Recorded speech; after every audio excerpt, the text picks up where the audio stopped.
Hello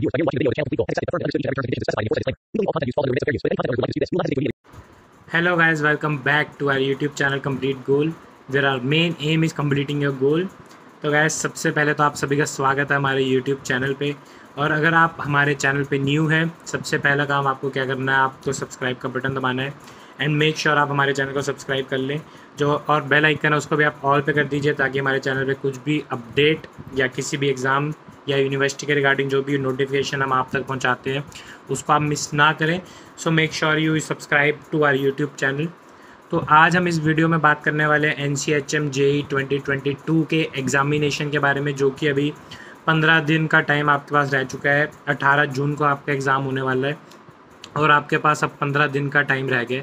15 दिनों में आपका एग्ज़ाम होगा और उसके बाद फिर आपका रिज़ल्ट वगैरह आएगा, आपका रैंक वगैरह आएगा और आपको फिर उसके अकॉर्डिंगली जो कॉलेज आपका रैंक आता है, आपके मार्क्स आते हैं, उसके अकॉर्डिंगली आपको कॉलेज वगैरह एलोकेट होते हैं कि कौन से कॉलेज में यू कैन टेक एडमिशन। तो काफ़ी ज़्यादा इम्पॉर्टेंट महीना आप समझ लीजिए कि जून जुलाई का जो टाइम है आपके लिए बहुत ज़्यादा इम्पॉर्टेंट रहने वाला है। जो स्टूडेंट्स होटल मैनेजमेंट आगे करने वाले हैं और जो NCHM JEE के एग्ज़ाम दे रहे हैं इस बार ये 18 जून को देने वाले हैं, उनके लिए बहुत ज़्यादा ही इम्पॉर्टेंट है जून और जुलाई का महीने दोनों ही, क्योंकि जून में आपका एग्ज़ाम होगा, उसके बाद आपका रिज़ल्ट आएगा, काउंसलिंग वगैरह सब रहता है, जिसके बारे में हम आपको आगे डिटेल्स में गाइड करते रहेंगे कि कैसे आपको काउंसलिंग वगैरह को देखना है, कैसे आपको अपनी प्रेफरेंसेस वगैरह सब भरनी है, वो सब के हम आपको गाइडेंस देते रहेंगे।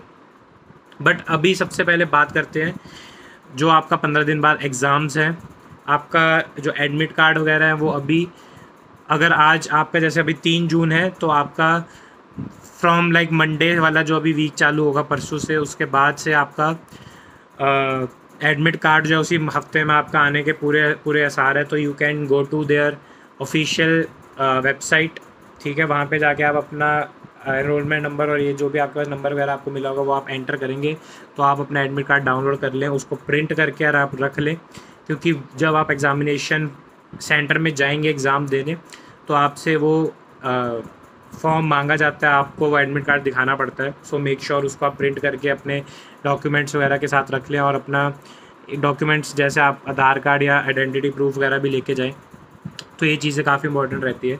तो अब हम बात करते हैं अपनी वीडियो में एग्ज़ाम पैटर्न की वगैरह और ये सब चीज़ों के बारे में, इंपॉर्टेंट जो हम आपको अब चीज़ें बताना चाहते हैं कि आप कैसे अच्छा स्कोर कर सकते हैं, ला सकते हैं, और कैसे IHM दिल्ली और IHM मुंबई, ये दो जो IHMs हैं इन पर आप कैसे एम अपना रख सकते हैं इनमें एडमिशन लेने के लिए। मतलब IHM दिल्ली पूछा ही कि अगर आप कंफ्यूज ना हो जाए बाद में, सो पहले क्लियर कर देता हूँ। तो अब बात करते हैं कि सबसे पहले तो आपको जैसे पता ही है आपका MCQ टाइप के एग्ज़ाम रहने वाला है, कंप्यूटर बेस्ड रहेगा। आपको सेंटर पे जाना है, वहाँ पे आपका कंप्यूटर के ऊपर ही आपको MCQs ऑप्शंस रहेंगे, आपको चारों में से कोई एक ऑप्शन सेलेक्ट करना है जो आपको लगता है सही है, और उसके बेसिस पे आपको मार्क्स दिए जाएंगे। अगर आप सही जवाब देते हैं तो आपको +4 मिलेगा, अगर आप गलत जवाब देते हैं आपका डिडक्ट हो जाएगा 1 मार्क्स। तो ये चीज़ें काफ़ी ज़्यादा ध्यान में आपको रखनी है, क्योंकि जो क्वेश्चन के बारे में आप श्योर हूँ वही चीज़ें आपको अटैम्प्ट करनी है। ऐसे अंधाधुंध नहीं करना कि क्या ही होगा, -1 ही तो है, क्योंकि जब वो कलेक्टिव होता है -1 तो काफ़ी ज़्यादा दिक्कत देता है, बहुत ज़्यादा प्रॉब्लम वाली चीज़ होती है। क्योंकि आप समझ लीजिए कि आपका 5 नंबर कट रहे हैं, एक तो जो आपको 4 मिलने वाले तो वो तो नहीं मिल रहे, ऊपर से आपका 1 और कट रहा है, तो -5 ही हो रहा है एक तरह से। तो ये चीज़ थोड़ा आप प्रैक्टिकली सोच के चलें, ठीक है। अब हम बात करते हैं कि आपके क्या क्या सेक्शंस रहने वाली है। जैसे कि आपको पता, आपका सबसे पहला सेक्शन जो रहेगा वो होगा न्यूमेरिकल एबिलिटी का, जिसमें आपको मोस्टली लाइक आप सिंपल वे या सिंपल भाषा में कह लीजिए, आपको जो मैथ्स या ये सब के जो आपको क्वेश्चंस आते हैं न्यूमेरिक पे बेस्ड, वो आपको 30 क्वेश्चन आएंगे। तो उसमें से अब आपको क्या ट्राई करना है कि you have to attempt 22 to 25 questions, जो कि आप सही अटैम्प्ट करके आए। तो आपको अपना मिनिमम अटैम्प्ट का वो रखना है, ट्राई रखना है कि 22 से 25 क्वेश्चन आप अटैम्प्ट करके आए, क्योंकि फिर ही हम आपका जो कट ऑफ है उसको अचीव कर पाएंगे IHM पूसा और IHM मुंबई के लिए। क्योंकि हमें अभी तो टॉप पे ही एम करना है, उसके बाद आगे जाके फिर काउंसलिंग के टाइम हमें जो कॉलेज और अपनी चॉइसेस वगैरह फिल करनी होंगी उसके बारे में आपको गाइड करेंगे अकॉर्डिंग टू योर रैंक्स वगैरह, ठीक है, और कैसे मतलब आप उस चीज़ों को देख सकते हैं और कैसे उसको टारगेट कर सकते हैं, वो सब चीज़ें हम आपको आगे बताएंगे एक बार जब आपका एग्ज़ाम वगैरह हो जाता है। ठीक है। उसके बाद आपका नेक्स्ट सेक्शन जो रहता है वो रहता है रीजनिंग एंड लॉजिकल डिडक्शन का, जिसमें अगेन आपको मतलब सारों में इसमें भी आपको 30 क्वेश्चन ही आते हैं, तो इसमें भी अगेन आपको 23 से 26 क्वेश्चन का आपको टारगेट रखना है कि 23 से 26 क्वेश्चन आप करके आए किसी भी हाल में, जो कि सही होने चाहिए ऑब्वियसली, क्योंकि इसमें काफ़ी ज़्यादा आगे जाके आपको मैं वीडियो में बताऊंगा कि कौन से आप सेक्शन छोड़ सकते हैं जो कि थोड़े से टफ होते हैं, बट उसके अलावा काफ़ी ज़्यादा जेनेरिक टॉपिक्स वगैरह ही हैं जो कि काफ़ी ज़्यादा अचीवेबल है और काफ़ी ज़्यादा आराम से उनको मार्क्स वगैरह लाए जा सकते हैं। सो इसके ऊपर भी आगे जाके आते हैं। और उसके बाद नेक्स्ट आपका जीके का, general knowledge and current affairs का, जिसमें अगेन आपको 30 क्वेश्चन आते हैं। तो इसमें आपको क्या टारगेट रखना है कि आप 25 से 28 क्वेश्चन करें। और जैसे आपको मैं बार बार अपने वीडियोस के थ्रू यही बताता रहूँ कि आपको करंट अफेयर के लिए एक तो आप अपडेटेड रहें, जैसे अब आजकल सोशल मीडिया वेबसाइट्स पे काफ़ी ज़्यादा न्यूज़ वगैरह तो आई जाती है। उसके अलावा आप जैसे इन शॉर्ट्स वगैरह ये सब ऐप्स वगैरह को अपने फ़ोन में रखें जिनमें अप टू डेट आप नोटिफिकेशन और आपको न्यूज़ वगैरह सब आती रहती है। और उसके अलावा आप न्यूज़पेपर वगैरह पढ़ें, क्योंकि उससे आपकी एक तो आप अपडेटेड रहेंगे कि क्या चीज़ें चल रही है दुनिया में, और दूसरी चीज़ आपका जो जैसे इंग्लिश न्यूज़पेपर अगर आप पढ़ते हैं तो आपका जो मतलब रीडिंग कम्युनिकेशन और ये मतलब चीज़ों को समझने का और एनालाइज करने का जो आपका अंडरस्टैंडिंग है वो ज़्यादा बेहतर हो जाएगी। तो ये एक तो ये वे है। और दूसरा आपको जैसे मैंने बताया, अगर आप अरिहंत की बुक से जैसे तैयारी कर रहे हैं, आपको बार बार बताते हैं हम कि अरिहंत की बुक से आप कीजिए तैयारी, प्रीवियस ईयर के क्वेश्चन पेपर्स कीजिए। तो उसमें आपको क्या करना है, बस आप जीके के प्रीवियस ईयर के क्वेश्चन पेपर्स खोल लीजिए और आप पीछे से आंसर देख के उनको बस मार्क कर लो और उसको मतलब रीड कर लो यार 4-5 बार। ऐसा कर लो कि आप क्वेश्चन एग्जाम में आए तो आपको याद रहे कि हाँ भाई ये क्वेश्चन तो मैंने करा था, किसी भी हाल में भूलना नहीं चाहिए वो चीज़ आपको। ठीक है, ये जीके का जो मेन चीज़ें आपको मैंने बता दी। इसके बाद हम आते हैं आगे अपना इंग्लिश लैंग्वेज के ऊपर, जिसमें आपको 60 क्वेश्चंस आते हैं इंग्लिश लैंग्वेज के। तो उसमें आपको टारगेट रखना है कि आप 44 से लेके 48 के अराउंड कुछ अपना क्वेश्चन जो है वो अटैम्प्ट करें। ठीक है, और उसके अलावा फिर आपको लास्ट जो आपका सेक्शन है वो है सर्विस एप्टीट्यूड, जिसमें आपको जैसे हम बार बार बता ही चुके हैं सर्विस एप्टीट्यूड क्या रहता है। तो सर्विस एप्टीट्यूड बेसिकली वही रहता है कि ये सिचुएशन जैसे बिजनेस सिचुएशन या कोई सिचुएशन है, तो उस सिचुएशन में आप होते तो क्या करते हैं। तो उसमें आपको अगर 50 क्वेश्चंस आते हैं, जैसे आपको 50 ही आएंगे, तो उसमें भी आपको आराम से 42 से 45 46 के बीच में क्वेश्चन करने, क्योंकि that section is very much achievable and very much easy according to us. ठीक है, उसके अलावा फिर आपका टोटल जो अटेम्प्टेड क्वेश्चंस है वो 160 से लेके 165 के बीच रहने चाहिए। और ये मतलब नॉर्मल सा सिंपल सा कैलकुलेशन है, क्योंकि जब आप ये अचीव कर लेंगे तो आपका जो कट ऑफ क्लियर करने का चांस है काफ़ी ज़्यादा बढ़ जाता है। और आपके जो मतलब IHM पूसा, IHM मुंबई या टॉप के जितने भी कॉलेजेस हैं IHM के, उनमें आपका एडमिशन होना बहुत ज़्यादा अचीवेबल और काफ़ी ज़्यादा इजी हो जाता है। इसके अलावा हमें कमेंट्स में लोग स्टूडेंट्स ये भी पूछ रहे थे कि सर अगर हम कोई कोचिंग वगैरह नहीं ले रहे तो क्या एग्ज़ाम क्लियर किया जा सकता है। तो एब्सोल्युटली एग्ज़ाम क्लियर किया जा सकता है। आपको मैं बता रहा हूँ, मैं AIHM चंडीगढ़ का पास आउट हूँ 2020 बैच का, और मैंने एग्ज़ाम दिया था खुद की तैयारी करके। मैंने कोई इंस्टीट्यूट या कोई कोचिंग वगैरह ज्वाइन नहीं करी थी NCHM JEE के लिए, उसके लिए मैंने खुद से तैयारी करी थी जो भी करी थी। So it is very much achievable. अभी भी आपके पास 15 दिन है, आप अपना जिन जान लगा दीजिए, आराम से आपका एग्ज़ाम आप क्रैक कर सकते हैं। अच्छा है, आप अच्छे IHM में आराम से अभी भी जा सकते हैं अगर आप डेडिकेशन से और शिद्दत से अपनी अब जो पढ़ाई है उसको चालू रखें। तो अब आगे बात करते हैं आगे बढ़ते हैं इस वीडियो के। तो अब जैसे कि आपको मैं बताता हूँ कि आपका जो सिलेबस वगैरह है उसमें आपको कौन कौन से टॉपिक्स वगैरह करने चाहिए। ठीक है, अब आपको जैसे मैं बता दूँ न्यूमेरिकल है, तो न्यूमेरिकल वाला जैसे जो फर्स्ट सेक्शन आपका रहता है उसमें आपको परसेंटेजेस के क्वेश्चंस करने हैं, जो कि मतलब काफ़ी ज़्यादा मतलब सही रहते हैं। वो ज़्यादा हार्ड भी नहीं होते, ज़्यादा ईजी भी नहीं होते। तो that thing is very much important. उसके बाद आपको प्रॉफिट एंड लॉस और डिस्काउंट के ये क्वेश्चंस करने हैं। ठीक है, ये आप चीज़ें अगर आप नोट करना चाहते हो तो आप मतलब वीडियो पॉज करके कॉपी पेन ले आइए। मैं आपको वापस से बता देता हूँ। जैसे पहला मैंने बताया परसेंटेजेस जो टॉपिक है, दूसरा है profit and loss and discount, तीसरा है रेशो एंड प्रोपोर्शन। जैसे रेशो के वगैरह के क्वेश्चन आते हैं कि 4:3 है ये, और वो टैंक्स वगैरह के भी आते हैं कि अगर टैंक वगैरह कितने टाइम में बढ़ता है। ये सब जो है ये लॉजिकल में भी आ सकता है, न्यूमेरिकल में भी आ सकता है। ठीक है, उसके अलावा आगे फिर आपको एवरेजेस के क्वेश्चन होते हैं। ठीक है, तो एवरेज का भी आपको बड़े आराम से आपको निकाल लेना चाहिए। उसके बाद आपका जो नेक्स्ट है मिक्सचर एंड एलिगेशन, जो है वो थोड़ा टॉपिक है जो मैं समझता हूँ कि थोड़ा सा आपको टफ लग सकता है, तो that thing you can skip, ठीक है। उसको आप, उसके जो क्वेश्चन है उसको आप छोड़ सकते हैं अगर आपको नहीं समझ रहा। उसके अलावा प्रॉब्लम्स ऑन एजेस वगैरह आपको पक्का करना है, क्योंकि जैसे एज वगैरह के जो प्रॉब्लम्स वगैरह होते हैं, फादर ऑफ मदर, ये सब ये जो भी रहता है, तो ये अगर ये वाले है like father is of this age, how much will his son be, तो ये सब वाले क्वेश्चन आपको करने काफ़ी ज़्यादा हो सकते हैं, डुएबल क्वेश्चंस रहते हैं। इसके बाद आपको सिंपल और कंपाउंड इंटरेस्ट पे क्वेश्चंस करने हैं।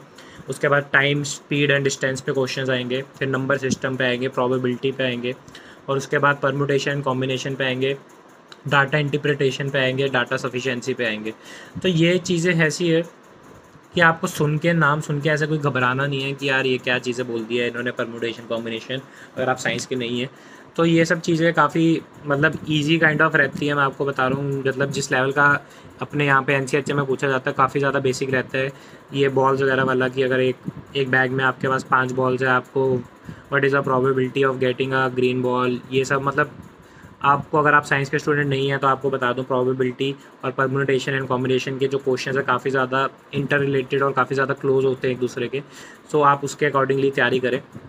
उसके बाद हम आते हैं अपने लॉजिकल रीजनिंग में। तो लॉजिकल रीजनिंग में आपका क्या रहेगा लॉजिकल रीजनिंग में आपका सबसे पहले सीरीज़ के क्वेश्चन रहेंगे, जो आपको 3 से 4 क्वेश्चन आते हैं लॉजिकल रीजनिंग के। उसके बाद आपको क्लासिफिकेशन वगैरह के क्वेश्चन आते हैं जो कि 1 से 2 क्वेश्चन आएंगे, ठीक है। उसके बाद आपको आएगा कोडिंग डिकोडिंग वाला, जैसे कि दिया रहता है कि सपोज़ थर्सडे डे दिया हुआ है, तो उसमें थर्सडे को अगर उन्होंने कोड करके कुछ पर्टिकुलर लिख दिया कि ABCDFGIU ऐसे कुछ लिख दिया अगर सपोज़, तो आपको फिर डिकोड करके बताना है कि फ्राइडे को कैसे डिकोड करेंगे, तो ऐसा रहेगा। ऐसे काइंड ऑफ डिकोडिंग में ये सब क्वेश्चंस रहते हैं। उसका बाद ब्लड रिलेशन के क्वेश्चन रहते हैं, जिसमें आपको पूछा जाता है कि इफ़ लक्ष्य इज़ फादर ऑफ दिस, ये वो, ऐसा मतलब ब्लड रिलेशन बनाया जाते हैं, तो आपको बताना होता है कौन इसका मतलब चाचा क्या लगता था, ये वो, ऐसे वाले क्वेश्चंस रहते हैं, तो ये भी हो सकते हैं आराम से, ठीक है। उसके बाद आपको फिर उसके बाद आगे जाना है, इनपुट आउटपुट डायरेक्शन वगैरह के क्वेश्चन रहते हैं, लीनियर अरेंजमेंट के रहते हैं, ठीक है। ये सब क्वेश्चन जो है ये आप आराम से कर सकते हैं। उसके अलावा आपको जैसा स्टेटमेंट और एजम्पशन के क्वेश्चन होते हैं कि जिसमें आपको बताना होता है स्टेटमेंट क्या है, इसमें एजम्पशन क्या है, आर्गूमेंट क्या है, इन्फ्रेंस के आप क्वेश्चन कह लीजिए, तो वो थोड़ा सा कई स्टूडेंट्स को दिक्कत देते हैं इन्फ्रेंस के क्वेश्चंस। उसके अलावा पजल और अरेंजमेंट के क्वेश्चन थोड़ी दिक्कत देते हैं। सर्कुलर अरेंजमेंट होती है, उसके क्वेश्चन थोड़ी दिक्कत देते हैं कि if 5 people are sitting in a circular arrangement, तो ऐसे वाला, A is next of B, B is middle of C and D, ऐसे वाले क्वेश्चन अगर आते हैं उसमें थोड़ी सी दिक्कत आ सकती है। तो ये टॉपिक्स आप जो है छोड़ सकते हैं, ठीक है। तो आप इसमें क्या करें, आप अल्टीमेटली ब्लड रिलेशन के बाद इनपुट आउटपुट के क्वेश्चंस कीजिए, डायरेक्शन के क्वेश्चन कीजिए, लीनियर अरेंजमेंट के क्वेश्चन कीजिए, दैट्स इट। आपका अच्छे खासा, आप जितना आपको हमने क्वेश्चन करने को बताया उतने आपके अटैम्प्ट हो जाएंगे आराम से, ठीक है। उसके बाद इंग्लिश में आप जो आपको आता है सिनोनियम्स ये सब आते हैं, एनालॉजीज आती है, इडियम्स एंड फ्रेजेस आते हैं, कॉम्प्रीहेंशन आपको पता ही आते हैं, ठीक है। वन वर्ड सब्स्टिट्यूशन आता है कि अगर मतलब एक वर्ड सब्स्टिट्यूट आपको देना हो तो क्या आप देंगे उसको। उसके बाद फिर आपको सेंटेंस इंप्रूवमेंट करेक्शन आता है, पैरा जंबल आता है कि जंबल पैराग्राफ दिए हैं उसको आपको रीअरेंज करना होता है सही उसमें। फिर स्पॉटिंग एरर्स वगैरह होता है कि एक आपको पैराग्राफ या लाइंस दी होंगी, फ्रेजेस दी होंगे, उसमें आपको क्या एरर लग रहा है ग्रामर में, तो वो आपको सही लिखना है।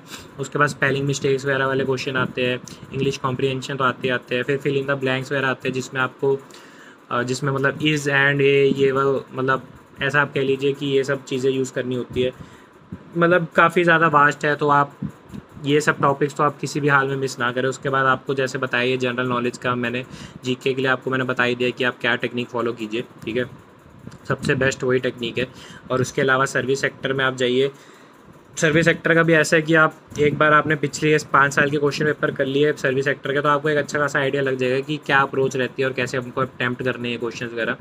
तो वो चीज़ भी काफ़ी ज़्यादा डुएबल है। सर्विस सेक्टर तो मतलब ऐसा होना चाहिए आपको उस पर ज़्यादा टाइम भी नहीं लगाना और आपको उसमें ज़्यादा आंसर सही करने हैं, ठीक है। अब ये जो आपको टॉपिक्स अब मैंने बताए हैं, इसके अलावा अब आपको क्या आपकी स्ट्रैटेजी रहनी चाहिए, एक सेकंड दीजिए मैं बताता हूँ।